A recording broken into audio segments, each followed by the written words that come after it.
Let me ask you guys a question. When you see this gesture, what does it mean to you? This isn't a rhetorical question. To how many of you does this mean, great, keep going, or something positive to that effect? To how many of you does it mean, up yours? To how many of you does it represent the number 1? So many options. But what then does this gesture really mean? Well, here's the thing. Like Schrödinger's cat, it can mean all of those things and none of those things at the same time. It all depends on the worldview of the observer. In our Western society, the thumbs up gesture generally means something positive. I like it, great, keep going, or something along those lines. But in several other cultures, especially in West Africa and the Middle East, the same gesture has extremely rude connotations. It's used the same way the middle finger is here. It basically means up yours. In Germany, Hungary, and several other European countries, the gesture represents the number 1, while in Japan, it represents the number 5. In ancient Rome, where the gesture originates, it was used to decide whether the gladiator in the arena should live or die. What we can see is that even such a seemingly simple and unambiguous hand gesture is highly context dependent. And the same is true for words and phrases, which often have vastly different meanings in different languages and cultures. This is something we need to be acutely aware of as global citizens, because it can lead to serious miscommunication. Let me tell you a little story to show you what I mean. When I was 18 years old, after finishing college here in Nelson, I set off on my big OE, like so many of us do. I headed straight to Europe and I travelled around France, Greece, Croatia, Italy, Germany. And what struck me was how easy it was to get by with English. Seemingly everywhere I went, people spoke and understood English, even if just a little. But it made it so much easier to get by as a clueless teenager in foreign lands and foreign cultures. Or so I thought. Until one day I had a very awkward encounter which got me thinking. I had just gotten a job at a restaurant in Germany after months and months of hunting for work, and I desperately wanted to make a good impression on my colleagues. As we sat together over a few drinks after work one day, a senior colleague told me that she'd just scored a promotion. She was visibly excited, and I was genuinely happy for her. I said to her, "Good for you," but instead of a smile and a thank you, she turned away and proceeded to give me the cold shoulder for the next week. I was so confused. Why was she sharing joyous news with me one moment and completely ignoring me the next? As I vented my frustration to a German friend of mine, she laughed, and she told me that the German translation of good for you, schön für dich, is a snarky and sarcastic remark, implying jealousy and begrudging of another's success. Clearly that's not what I meant, but those are the connotations my colleague associated with my remark. So what was the problem? Well, it wasn't until many years later that I studied geography, linguistics, and translation at university that I started to grasp the real issue. I realized that meaning gets lost in translation because of cultural differences. This is the surprising paradox of intercultural communication. We miscommunicate even though we may be speaking the same language. Even if two people are both speaking English, like my colleague and I at the restaurant, their different cultural backgrounds can lead to severe miscommunication. Think of it this way.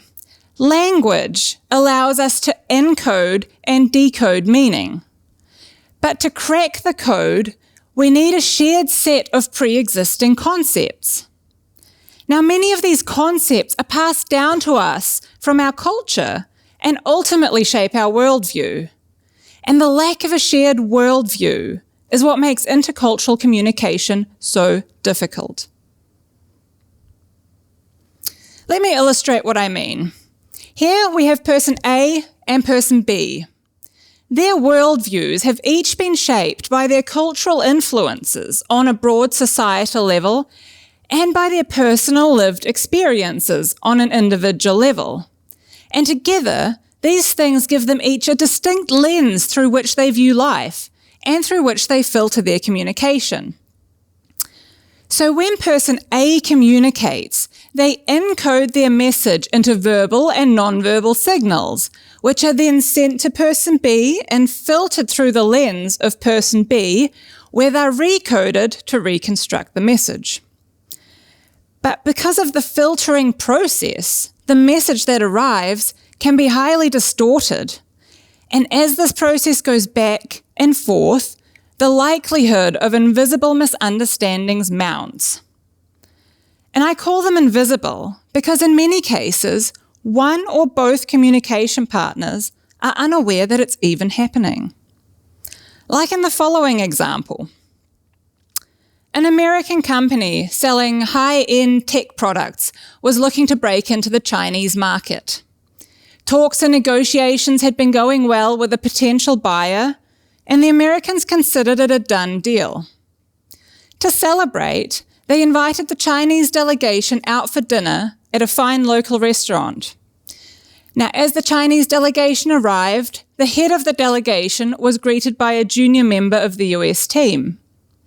The Chinese delegate asked the American where he should sit, to which he was told, "Sit where you like." Now, the next day, the Chinese delegation left the US without signing the contract. And days later, the American team received word that the Chinese had felt humiliated and were reconsidering the business relationship. What had happened? Well, it was another cultural misunderstanding. You see, in Chinese culture, hierarchy is really important.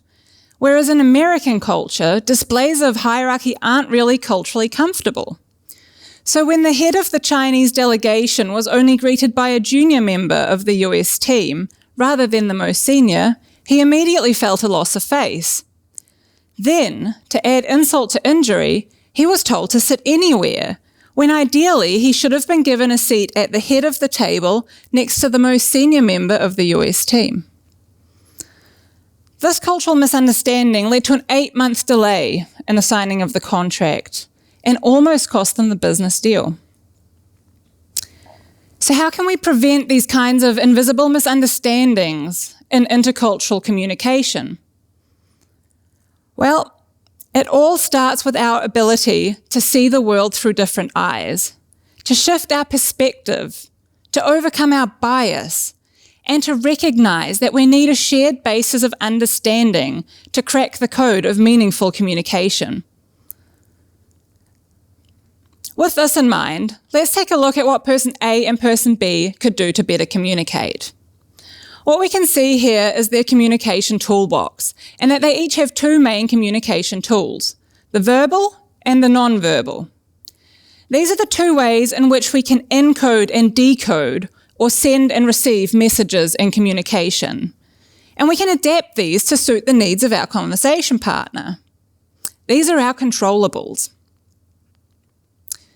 Verbal communication is our language. It's what we say, and it works its magic only to the extent that it is shared by the speaker and the listener. Have you ever read something highly technical and had no idea what it was on about? Or tried to understand the terms and conditions of a contract? Or had someone tell you a story where you found yourself with a myriad of questions because you obviously lacked some kind of vital background information to make sense of it all? That's the power of language. It can be used to confuse or to connect. And it's up to each of us to adapt our language to suit the needs of our conversation partner. But we also need to consider our non-verbal communication. A lot more falls into this category than first meets the eye, and the potential for misunderstandings is huge. Let's take body language as an example. Is it acceptable to point at someone? What are the implications of bad posture? How much eye or body contact is appropriate? Do certain gestures mean the same thing in your culture as in theirs? Or are you being unintentionally rude, dismissive, or even suggestive without realizing it? What about personal space? How close should you stand to the other person? Public, social, and personal spaces vary considerably in different cultures. Or let's think again about the different attitudes towards power and hierarchy. Remember the story of the Chinese and the American business people and how their different attitudes towards displays of superiority almost cost them a good working relationship? Emphasizing someone's superiority can be a sign of respect or make them feel deeply uncomfortable. It all depends on their worldview. The list goes on and on. Basically, anything that you consider normal behavior is likely to be anything but normal in a different country or culture. Because what makes up a person's normal boils down to the unique combination of the social norms and values of their society, their personal lived experiences, and their entire cultural background. So I invite you to consider how each of these things differ and how the combination of them differs for each and every person you talk to.